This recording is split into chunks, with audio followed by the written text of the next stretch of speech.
Allez, bonjour à toutes et à tous, j'enregistre cette vidéo dans les conditions d'un direct et aujourd'hui, je vais vous parler de patriarcat, de virilité, de masculinité toxique aussi. Je vais vous parler de la guerre des sexes, je vais vous parler de masculinisme, d'archétype masculin et du concept de mâle alpha.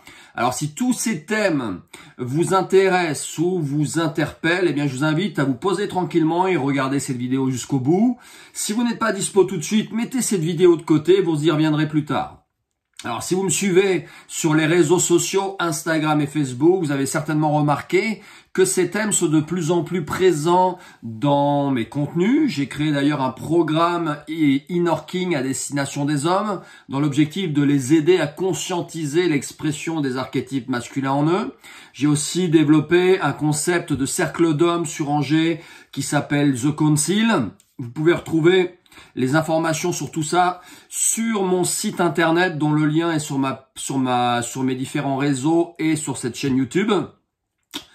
Donc, c'est un sujet, ce sont des thèmes sur lesquels je communique de plus en plus. Et comme l'algorithme d'Instagram et de Facebook sont plutôt des algorithmes efficaces, j'ai beaucoup de contenu en lien avec ces thématiques qui arrivent sur mes fils d'actualité, que ce soit des articles, des vidéos, des posts, etc. Alors parfois, je suis complètement en phase avec ce que je peux lire ou ce que je peux entendre, et parfois beaucoup moins. Alors j'ai décidé donc de faire cette vidéo, pas pour vous convaincre de quoi que ce soit, mais juste pour vous apporter ma vision à moi sur ces thèmes, et peut-être, dans le meilleur des cas, vous donner envie de vous y intéresser, un peu plus. Alors, pour commencer, on va définir ensemble deux termes centraux, virilité et masculinité. On va essayer de faire ça de manière objective. Donc, le plus simple, c'est d'aller voir ce qu'ils en disent sur un dictionnaire. Et la virilité, c'est l'ensemble des attributs et caractères physiques, mentaux et sexuels de l'homme. L'homme possède 2 chromosomes sexuels, X, Y, et une hormone est très présente en lui, la testostérone, qui est responsable, entre autres, de certains caractères sexuels secondaires, comme la pilosité, la musculature et le timbre de sa voix. La masculinité, elle, est l'ensemble des comportements et des rôles associés aux garçons et aux hommes. Et comme nous l'enseigne la génétique, la physiologie et de nombreuses traditions spirituelles, ce qui est dedans est dehors. Donc oui, évidemment que votre génétique et les hormones qui sont libérées à l'intérieur de vous influencent en grande partie vos comportements. Qui peut nier ça en 2023 ? Bien sûr que nos comportements sont aussi influencés par la société dans laquelle nous évoluons, mais nous ne pouvons pas pour autant nier l'influence majeure de nos gènes et de nos hormones. Mesdames, si vous avez un cycle menstruel naturel, vous ne pouvez que confirmer cela. Vous percevez certainement qu'au fil de ce cycle et du flot d'hormones qui vous traverse, vos humeurs, votre perception de votre environnement, votre manière d'y réagir et vos comportements changent. Ces deux mots, virilité et masculinité, sont à notre époque et dans notre société cloués au pilori et très souvent connotés négativement. Aujourd'hui, le discours dominant, fortement poussé par certains organismes très politisés se revendiquant féministes, c'est de présenter l'homme, en particulier l'homme blanc cisgenre, comme responsable principal de l'ensemble des maux de cette société. L'homme serait donc responsable de la domination, violence, agression, oppression, exploitation des femmes et de manière plus globale de tout le vivant, que ça soit des autres êtres humains, des animaux ou de la nature. On parle alors de masculinité toxique. Vous savez quoi ? C'est vrai. C'est vrai, l'utilisation de la violence pour dominer, contrôler, oppresser, soumettre est exclusivement liée à l'énergie masculine. dont l'homme, être humain de sexe masculin, est le principal pourvoyeur. Il y a donc véritablement un problème lié à l'énergie masculine, ou plus précisément à l'expression de cette énergie masculine dans notre monde. Et messieurs, pas la peine de vous offusquer, c'est juste un constat. Il n'y a même pas de débat à avoir sur le sujet. Par contre, là où nous pouvons débattre, c'est sur ce que nous faisons de ce constat. Et en particulier de la stratégie employée par certains mouvements qui se revendiquent féministes pour tenter de régler cette problématique. Et il ne faut pas être grand psychologue ou stratège pour comprendre que l'on ne pousse pas quelqu'un à changer en lui déclarant la guerre. C'est vrai pour n'importe qui et c'est a fortiori vrai pour les hommes. Imaginez un petit peu si on essayait de pousser les obèses à se prendre en main, changer leur hygiène de vie, se mettre au sport en leur déclarant la guerre, en les montrant du doigt, en les stigmatisant, en les culpabilisant, en leur reprochant le déclin de notre société. Cette manière d'aborder le problème de la masculinité provoque 3 réactions chez les hommes, de ce que j'ai pu observer. Première réaction, la montée du masculinisme, c'est-à-dire exactement l'inverse de l'effet recherché. Ok, bien vous me déclarez la guerre, je vais pousser à l'extrême les stéréotypes de ma virilité et je vais vous les balancer à la gueule. Deuxième style de réaction de certains hommes, une certaine victimisation.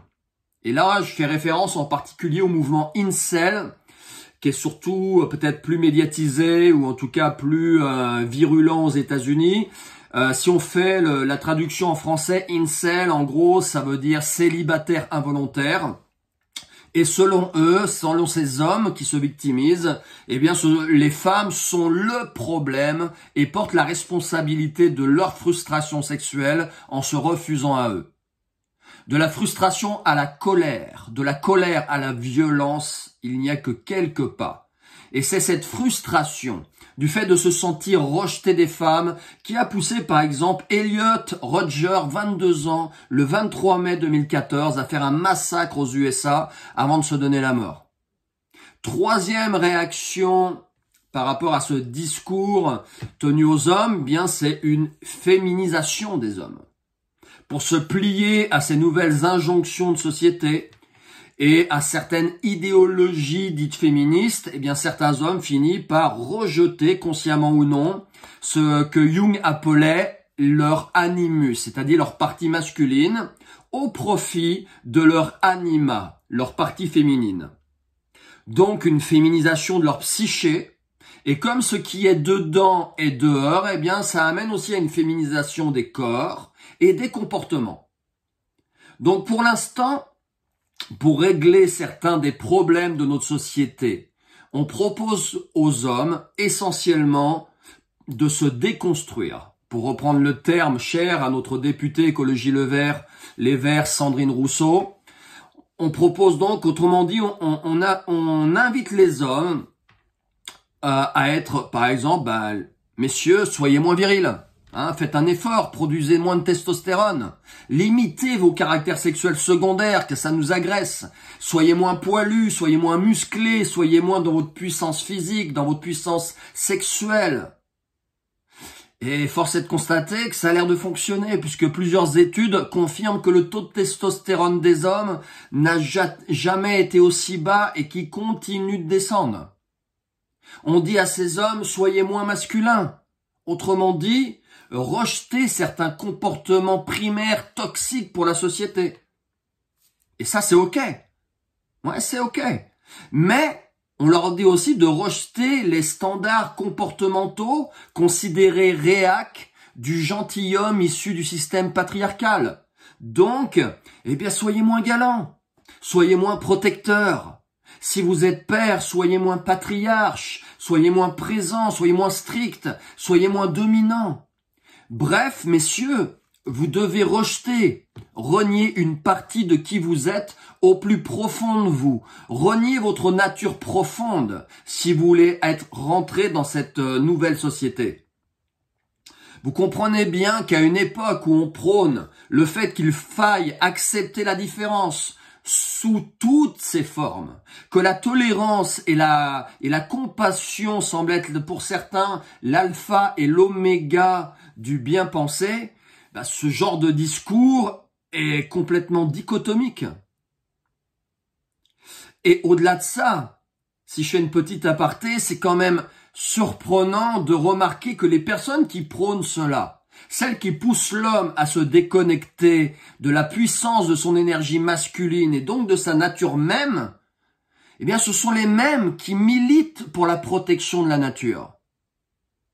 Expliquez-moi comment l'homme pourra prendre soin de la nature qui se trouve à l'extérieur de lui. Comment il pourra comprendre cette nature qui l'entoure s'il ne comprend même pas la nature qui s'exprime à l'intérieur de lui et s'il ne la respecte pas? Cette stratégie mise en place depuis plusieurs décennies visant à démasculiniser, notre société a contribué à provoquer le déclin des pères et par extension celui de notre société. En France, une famille sur 5 est monoparentale. Toujours en France, 1 500 000 jeunes garçons vivent, se construisent sans père. Si vraiment la masculinité était le problème, dans un monde où les jeunes garçons n'ont plus de figure paternelle à suivre et sont essentiellement éduqués par leur mère, ne devrait plus y avoir problème. Sauf que si vous vous intéressez à la psychologie, vous apprendrez que la première identification de l'enfant, s'effectue sur la mère. Ensuite, le jeune garçon, pour devenir homme et sortir des jupons de sa maman, le jeune garçon doit passer de cette identification primaire à l'identification au père ou à une figure paternelle. Mais que se passe-t-il si les pères ne sont plus là? Que se passe-t-il si les pères présents incarnent une masculinité dysfonctionnelle? Les chercheurs qui s'intéressent au sujet ont quelques réponses à nous apporter. Ils disent tous que l'absence de paternage adéquat provoque chez les jeunes adolescents de la confusion sur leur identité sexuelle, une féminisation du comportement, une estime de soi défaillante, des difficultés pour assumer des responsabilités et développer un sens du devoir, une absence de limites, et donc une difficulté à respecter l'autorité ou à exercer cette autorité, un manque de structure les conduisant à plus de fainéantise, de mollesse, d'absence de rigueur, et ça les conduit aussi plus facilement à la délinquance, à certaines addictions, en particulier à l'addiction aux drogues. La testostérone des hommes est donc en chute libre. Nos enfants sont de moins en moins en contact avec la virilité, avec la masculinité, faute de présence paternelle forte, et notre société n'a jamais été autant violente. Pourquoi? Ça devrait être l'inverse. Si vraiment la virilité et la masculinité étaient le poison, ça devrait être l'inverse qui se produit. Et si on avait pris le problème à l'envers, et s'il ne fallait pas moins de masculinité dans nos sociétés, mais plus, mais une masculinité plus mature, plus saine, plus en phase avec ce qu'elle est vraiment. Et s'il fallait dans nos sociétés le retour des pères. Donc, l'homme doit effectivement évoluer. Et il doit évoluer vite. Mais il ne le fera jamais poussé par un tel discours. Et vous le voyez bien, si vous travaillez dans l'accompagnement, dans le développement personnel, les hommes sont bien moins nombreux que les femmes à se remettre en question et à amorcer un travail sur eux en profondeur. pour évoluer dans le bon sens, dans un sens bénéfique à toutes et à tous, l'homme et les femmes qui les accompagnent. Car les femmes, oui, sans les femmes à leur côté, et pas contre eux, l'homme n'évoluera pas. L'homme, pour effectuer ce travail qui est nécessaire et opérer un réel changement durable, doit comprendre ce qui se trame au plus profond de lui. Chaque homme porte en lui les mémoires de tous les hommes de sa lignée. Les mémoires de son père, les mémoires de ses grands-pères, les mémoires de tous ses aïeux. Il porte aussi en lui les mémoires des hommes de sa civilisation. Et au-delà de ça, de tous les hommes l'ayant précédé sur cette terre. Là, je vous parle de l'homme, mais c'est exactement la même chose pour la femme. Et c'est ce que Jung appelait des archétypes, ou énergie archétypale contenue dans cet inconscient collectif cher à Jung. Donc, chaque homme a en lui des mémoires de sadiques, de pervers, de violeurs, de guerriers sanguinaires, de manipulateurs, de menteurs, de tyrans, d'oppresseurs. C'est la bête en lui, c'est son loup noir. Et pendant des millénaires, l'homme n'a pas eu le choix, il devait mettre en avant son loup noir. Il le devait pour protéger les siens, pour protéger son clan, défendre les femmes, défendre les enfants, défendre les ressources de son clan. Il avait besoin de la puissance de cette bête intérieure pour détruire les guerriers adverses, imposer son autorité. Donc s'il fallait pour ça couper des têtes et les afficher comme des trophées sur des piques, il le faisait. Et là, je fais référence à ce seigneur roumain du XVe siècle qui a inspiré la légende de Dracula, Vlad l'Empaleur. Si ces guerriers, ces hommes devaient semer la terreur et tuer femmes et enfants sans aucune compassion, ils le faisaient. Et ils étaient éduqués pour ça. Ils étaient même dans certaines cultures, comme chez les Spartes, sélectionnés pour ça. Ils étaient dressés depuis le plus jeune âge, retirés du sein de leur mère, privés de l'amour maternel pour les endurcir, pour leur retirer toute empathie, toute compassion, pour être de bons combattants, de bons guerriers, car c'était leur rôle durant des millénaires. Ils étaient célébrés pour ça. Ils étaient adorés pour ça. Le clan était reconnaissant du sacrifice que faisaient ces hommes. Donc chaque homme porte en lui la mémoire de tout ça. Donc, comprenez que la violence n'est pas une construction sociale, comme semble le croire l'auteur du livre Le coup de la virilité, Lucile Pétavin. Cette violence est intrinsèque à l'homme. Elle fait partie de lui. Et il suffit, pour s'en convaincre, d'observer de jeunes garçons. Je ne sais pas si vous avez des fils, observez des jeunes garçons, pas encore formatés par la société. Et vous vous apercevrez, moi j'en ai 3 à la maison, qu'ils ont en eux cet instinct guerrier, cette agressivité naturelle, qui est pas forcément tout le temps destructrice. Ils ont en eux cette colère et une part de violence en eux qui peut s'exprimer. Même jeune enfant. Donc l'homme porte ses mémoires à cette bête en lui, ce loup noir, mais il a aussi en lui des mémoires de grandeur, de bravoure, de courage, de détermination, d'abnégation, d'inspiration divine, de sagesse. C'est le divin en lui. C'est le loup blanc. Le problème, c'est que toutes ces organisations dites féministes, avec leur discours, poussent les hommes à se couper de leur masculinité. Elles les invitent à déconstruire cette masculinité en eux. Et ce faisant, elles les poussent à être dans le déni de leur loup noir, dans le déni de la bête en eux. Et elle les pousse aussi à tourner le dos au divin qui les habite, au loup blanc. Et l'homme est conditionné depuis 50 ans à être dans le déni de la bête qui sommeille en lui, dans le déni de sa colère. Non, c'est pas vrai. Je suis pas en colère contre mon enfant. Non, dans le déni de ses pulsions sexuelles. Non, c'est pas vrai. J'ai pas envie de prendre sauvagement cette femme sur le capot de ma voiture. Dans le déni de ses pulsions perverses. Non, c'est pas vrai. Je regarde pas du porno. De ses pulsions agressives. Non, c'est pas vrai. J'ai pas une folle envie de foutre un coup de pelle dans la gueule de mon collègue.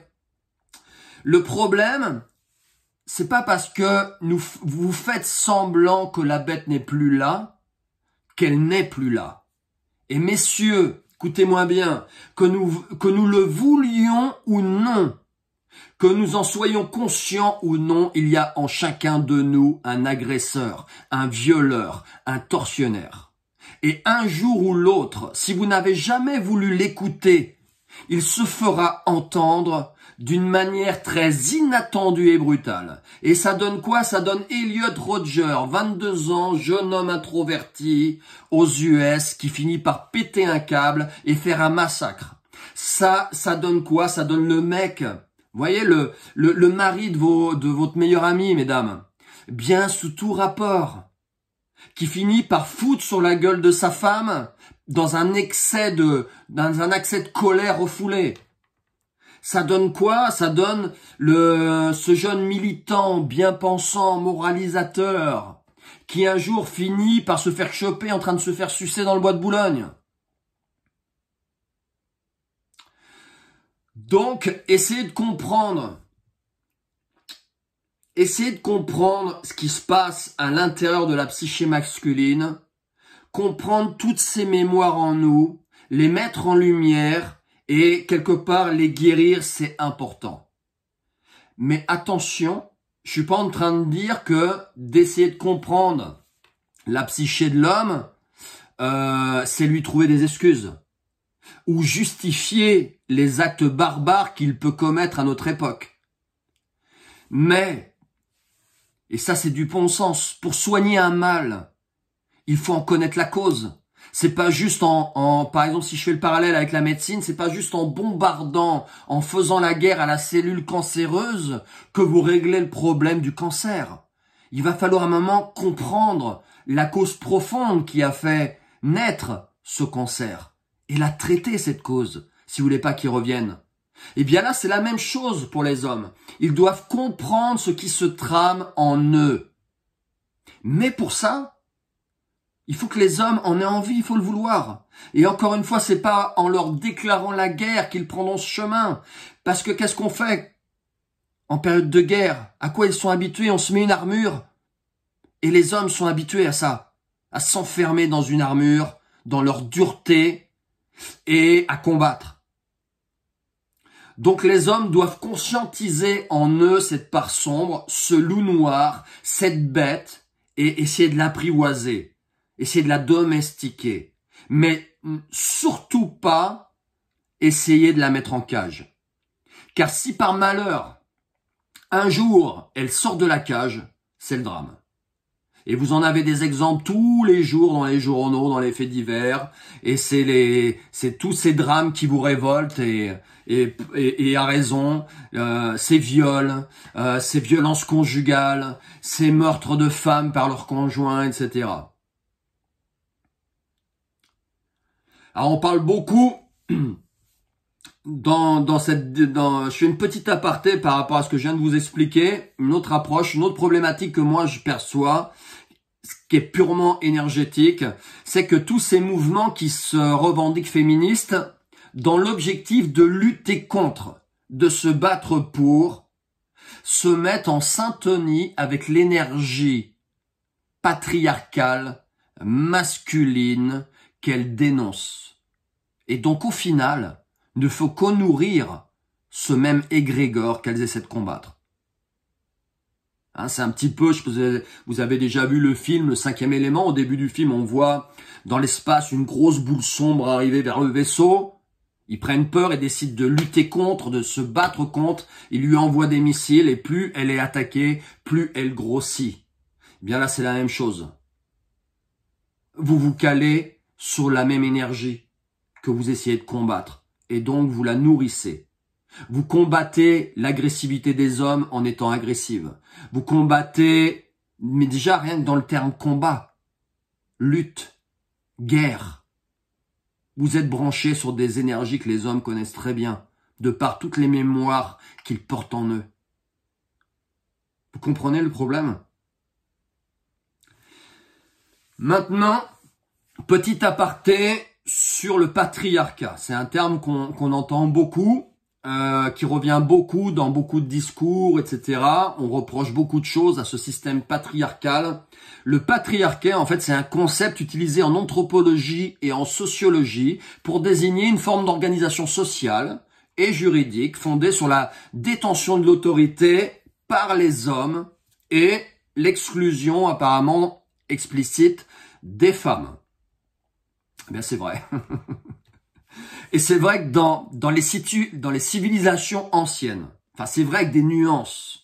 Il faut nuancer tout ça. Il faut essayer de creuser un peu plus le sujet. Dans les civilisations anciennes, par la force des choses, par le danger qui était dans leur environnement, par la violence des époques, les hommes étaient particulièrement mis en avant pour combattre, protéger, conquérir. Ils avaient un rôle à jouer dans le clan qui était très tourné, qui était très important, mais très tourné vers l'extérieur.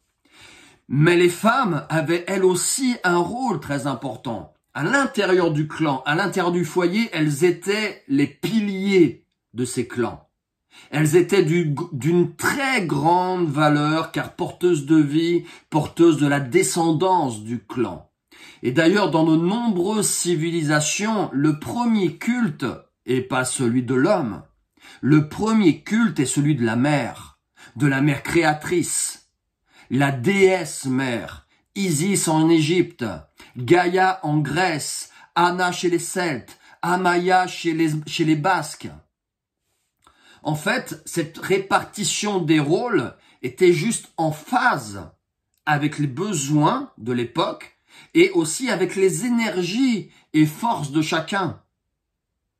L'énergie masculine est une énergie qui pousse à l'extérieur et au combat quelque part. L'énergie féminine est une énergie qui pousse à l'intériorité.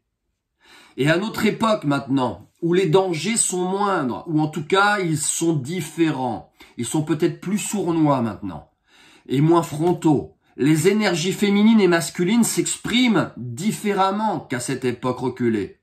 Bien évidemment que les femmes sortent du clan, sortent du foyer, et n'ont plus forcément besoin de guerriers autour d'elles pour les protéger elles et leurs enfants. Mais pour autant, si demain tout s'écroulait et le chaos s'installait, il y a fort à parier que ces rôles primordiaux reprendraient naturellement leur place, juste pour une question de survie. Regardez ce qui peut se passer sans parler de guerre, dans des zones où il y a des grosses catastrophes naturelles. Regardez comment la société se réorganise, qui fait quoi et comment s'ordonnent les choses. J'entends aussi de plus en plus que la société est dominée par les hommes. Et pour argumenter ce fait, on me donne comme référence le monde de la politique, de l'entrepreneuriat. On me parle des hautes fonctions au sein de l'État, des hautes fonctions au sein de grandes entreprises. Et encore une fois, en effet, c'est le cas. Dans les hautes strates de la société, où il faut faire preuve d'une certaine combativité, une certaine agressivité, pas physique, mais dans la manière de jouer des coudes pour arriver à ses fins, où il faut être capable d'encaisser les coups et parfois aussi d'écraser les autres, eh bien les hommes sont plus représentés. C'est indéniable. Mais c'est peut-être dû aussi à la nature même de ces comportements qui sont nécessaires pour atteindre dans ces fonctions. Et c'est aussi parce que c'est peut-être plus en phase avec l'énergie masculine.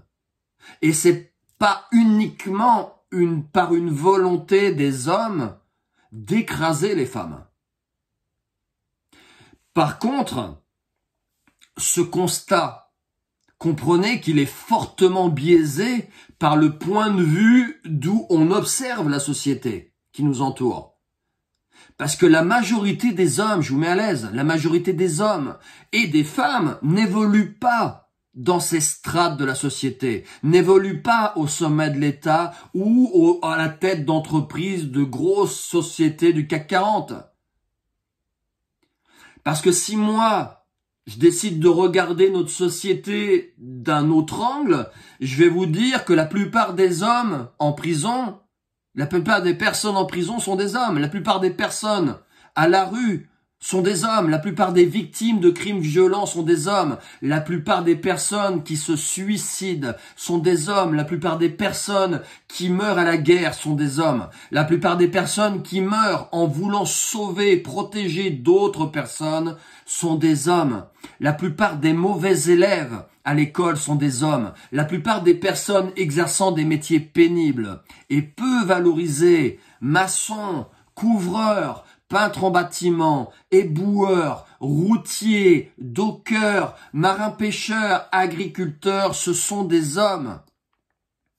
Donc, où se trouve la domination là-dedans? Il n'y a pas une compétition de qui a le plus mauvais statut. La solution n'est pas là.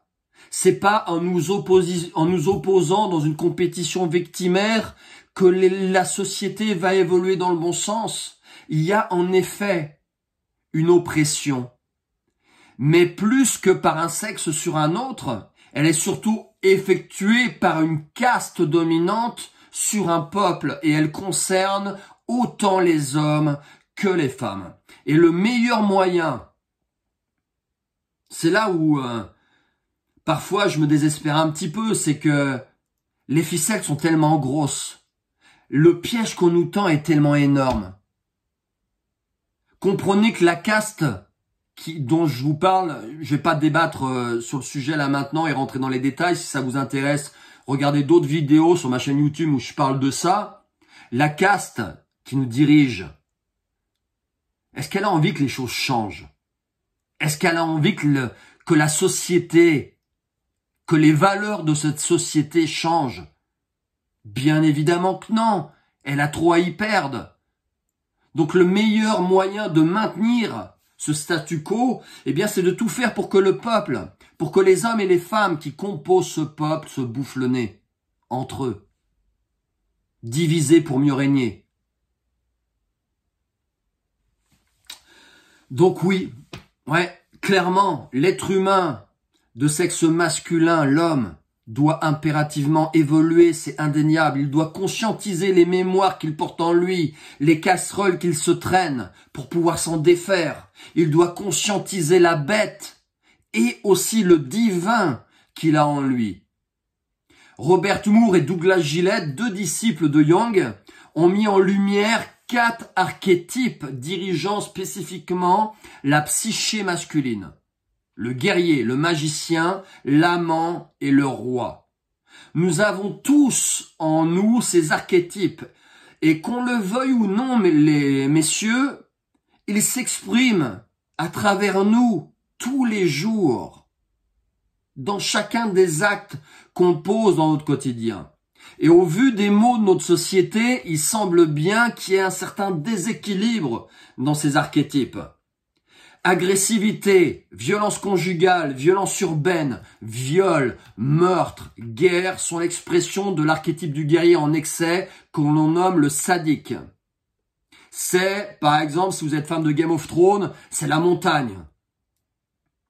Manipulation mentale, propagande, mensonge, perversion, pervers narcissique, tous ces fameux pervers narcissiques dont on entend beaucoup parler sont l'expression du magicien en excès, de l'archétype du magicien en excès, que l'on nomme le manipulateur. C'est Floki, par exemple, dans les différents Marvel, le frère de Thor.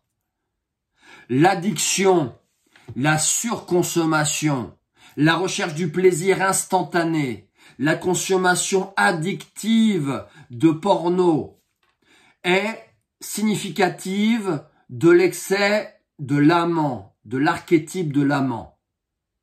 Comprenez maintenant qu'un guerrier, un magicien, un amant en excès amène votre roi intérieur, celui qui dirige votre royaume, messieurs, que ce royaume soit votre vie perso, votre vie familiale, votre entreprise, votre cercle d'amis ou la société dans laquelle vous évoluez, eh bien ce roi est un tyran.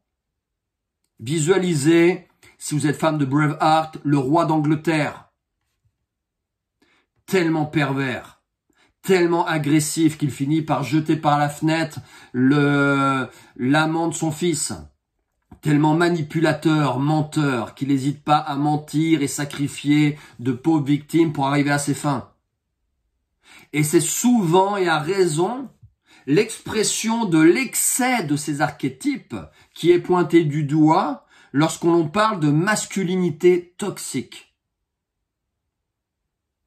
Mais, attention, on sous-estime beaucoup la toxicité du vide de ces mêmes archétypes. Le manque de courage, le manque de foi, de valeur, de vision, de leadership, la soumission est le signe du vide de l'archétype du guerrier. On l'appelle le masochiste.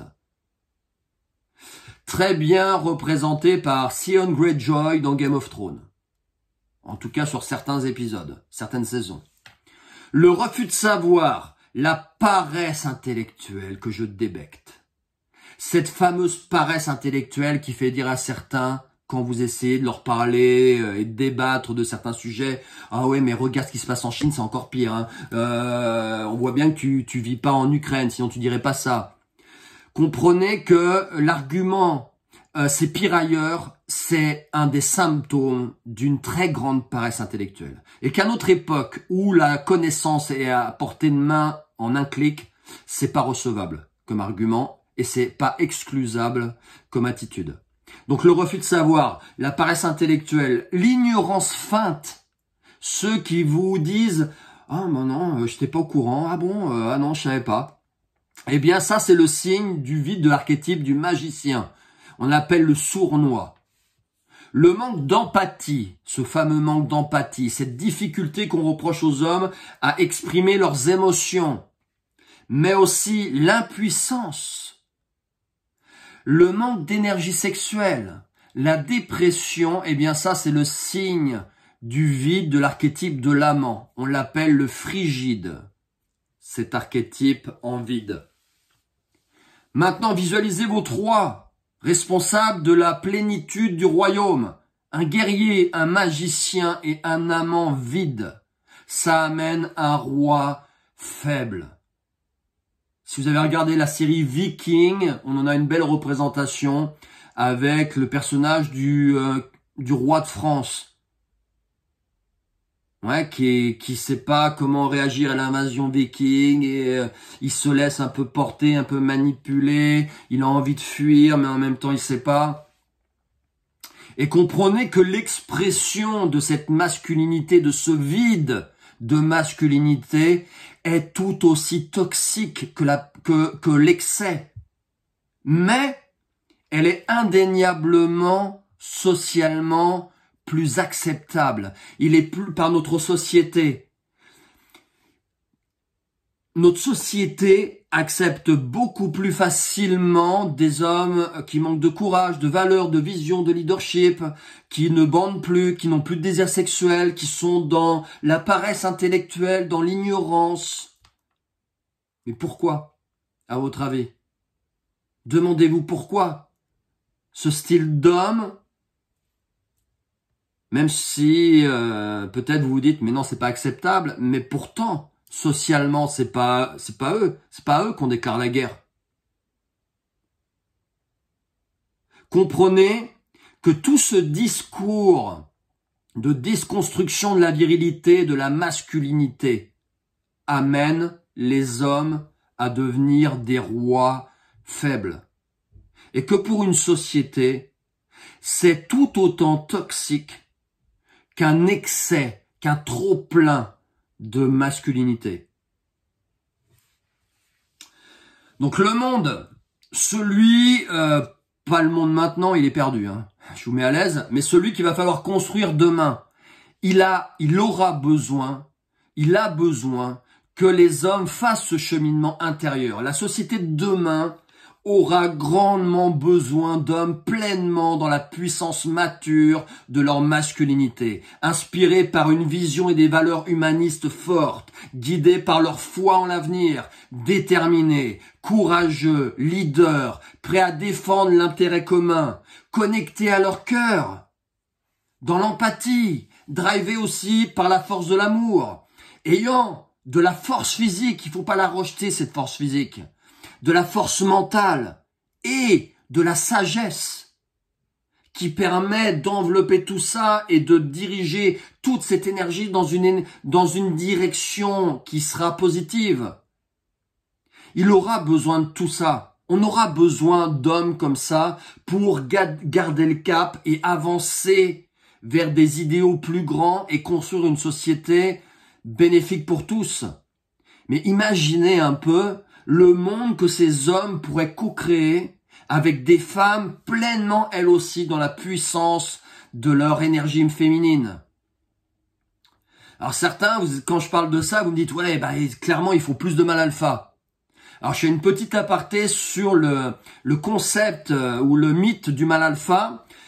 Ça représente en fait ce concept du mâle alpha, ça représente souvent le fantasme ultime pour certains hommes en recherche d'affirmation de leur masculinité. Ça s'appuie sur la croyance ou certains récits qu'ils ont entendus que dans une meute de loups ou chez certains animaux sauvages, en particulier donc le loup, un mâle dominant soumet les autres à son autorité. C'est inspirant quand même, hein, pour des hommes remplis de testostérone. Or, la majorité des loups qui conduisent ce qui s'appelle erronément une meute ont obtenu ce statut en se reproduisant et en ayant des petits. C'est ce que le professeur David Meck de l'université du Minnesota qui a observé les loups en captivité et qui a ensuite observé aussi les loups pendant 40 ans dans leur milieu naturel. Il a démontré ça, qu'une meute de loups n'est rien d'autre qu'une famille. Donc on parle de meute, le terme n'est pas adéquat, c'est une famille de loups composée d'un mâle en effet, mais aussi d'une femelle dominante, un couple alpha, et ce couple donne naissance à des louveteaux, car il n'y a que le couple alpha qui a le droit de se reproduire. Donc la meute c'est quoi? Si on regarde ce thème qui est le plus utilisé, ben c'est quasiment que des membres d'une même famille, avec à leur tête un papa et une maman. Alors il arrive de temps en temps que des loups extérieurs se fassent intégrer dans ce clan, dans cette famille, et là en effet, ils doivent se soumettre, d'accord, aux règles imposées par ce couple alpha. Donc si on veut faire le parallèle entre les loups et l'homme et parler de ce que serait un vrai mâle alpha, ben, ça serait un père de famille en effet. Ça serait un père de famille, présent, protecteur, soucieux du bien-être des siens, de sa femme, de sa progéniture. Donc assez loin du cliché du loup solitaire, très dominant, agressif, surmusclé, shooté à la testostérone auquel s'identifient certains hommes. Qui, lui, se rapprocherait plus de l'archétype du guerrier en excès. Vous comprenez? Donc en conclusion de tout ça, eh bien messieurs, nous devons ouvrir les yeux et prendre nos responsabilités. En étant les porteurs de l'énergie masculine, nous sommes responsables de la destruction que provoque son côté obscur dans notre monde. C'est pas l'énergie masculine qui provoque cette destruction, c'est la mauvaise utilisation de cette énergie. C'est l'utilisation du côté sombre de cette énergie. Les années qui viennent vont être décisives Et on aura un rôle important à jouer pour le bien de tous. Et comme un sage l'a récemment dit, rien ne changera réellement dans cette société sans un travail en profondeur des hommes sur leur masculinité et sur leur rôle de père. Qu'est-ce que vous allez transmettre à vos fils? Si vous ne faites pas ce travail sur vous-même, si vous ne réglez pas, vous n'apprivoisez pas la bête en vous, vous faites pas ce travail de shadow work sur vous, ce seront vos fils qui devront le faire à votre place. Donc messieurs, reconnectez-vous à la puissance de votre masculinité mature. Laissez votre loup blanc, votre part la plus divine, s'exprimer le plus souvent possible sans limite dans votre réalité. Soyez des exemples inspirants pour vos fils. Mesdames, vous êtes en avance sur ce chemin. Soutenez vos hommes, encouragez-les dans ce sens, en étant vous-même pleinement connectés à la puissance mature de votre énergie féminine. Ne tombez pas dans le piège qui vous est tendu de la colère, de la rancœur, de la vengeance, de la division. Hommes et femmes, nous sommes si différents. Il est clair que nous portons pas les mêmes fardeaux, nous n'avons pas les mêmes choses à guérir, mais nos énergies sont tellement complémentaires. Plutôt que de nous diviser, de nous faire la guerre, nous pouvons nous guérir mutuellement. Imaginez le monde qui serait le nôtre et celui de nos enfants si nous libérions toute la puissance mature de nos énergies respectives.